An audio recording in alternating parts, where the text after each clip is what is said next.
Hi, this is Jeff Richter with St. Vincent Sports Performance. Today we're going to talk about proper push-up technique. The push-up is an exercise that's great for upper body strength, core control, and the movement of the scapula along the rib cage. Unfortunately, this is an exercise that very often gets misused, and even if it's used in the right way in a program, there's often bad techniques that's utilized. So today we're going to talk about certain problems that we see when people do a push-up, and then we're going to talk about the corrective measurements to instill good movement patterns during a push-up. So if we can do a push-up well, we're not just going to have great upper body strength, but we're going to teach our body how to move cohesively as a unit, and also teaching our shoulders how to move the right way, so it's corrective by nature while building strength.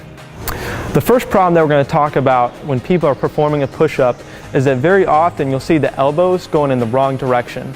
So when people go down into a push-up position, oftentimes the elbow gets flared out to the side, and if you were to take a bird's eye view and look down at their body from the top, they would be making a T instead of an arrow. So on the way down in the push-up, we want to make sure that the elbow stays directly over the wrist and that the elbows aren't going too far back or too far out to the side. Another common mistake that we see while people are performing a push-up is that they lack core control and glute activation. One of the most important things about a push-up is not just that you're using your upper body strength, but that you're performing it with a neutral spine position. Neutral spine position means that there's not a sag in the hips, but instead our glutes are actually posteriorly tilting the pelvis so that we're squeezed together, the lumbar spine is nice and neutral, and the core is control and brace. So as we do this, it becomes a full body lift. Our entire body is involved with stabilizing ourselves, creating a neutral spine position. From this position,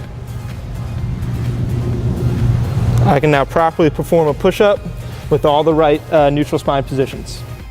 All right, the next problem that we see is a lot of times when somebody is going on the downward motion of a push-up, their hips actually lead and are the first part of the body that goes down towards the floor. So what we want to do is we want to cue every athlete to actually pull themselves down to the floor.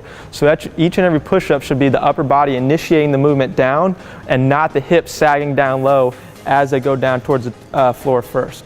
All right, now the fourth out of fifth problem that we encounter when we're watching a push-up is oftentimes people's hands placements are misplaced. In other words, when somebody's starting a push-up, their fingers are not facing straight ahead in neutral, and their hands are either pushed out to the side or their shoulders are internally rotated and their fingers are pointing in. To ensure proper shoulder positioning and proper position as we go down, we want to make sure those fingers are pointing straight ahead.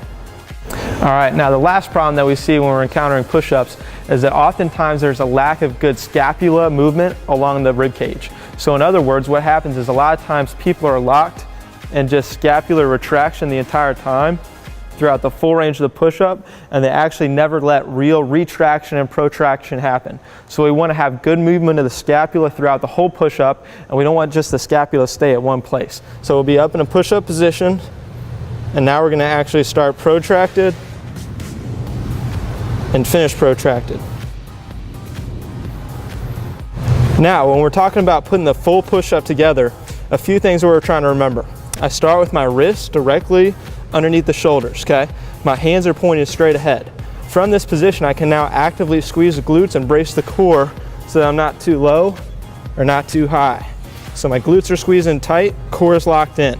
Now, instead of letting my hips sag down, I'm gonna actively pull myself down through my upper body.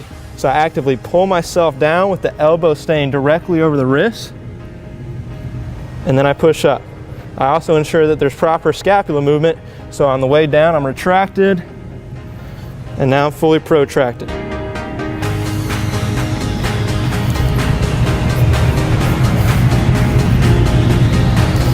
All right, so in conclusion, we talked about 5 problems that we see when athletes are performing a push-up.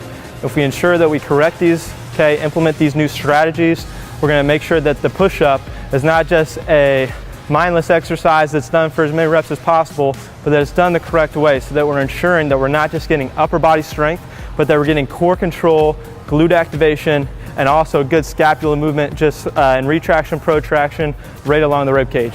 I recommend that you perform push-ups as often as you can, just trying to really utilize the proper technique instead of just going for as many reps as possible.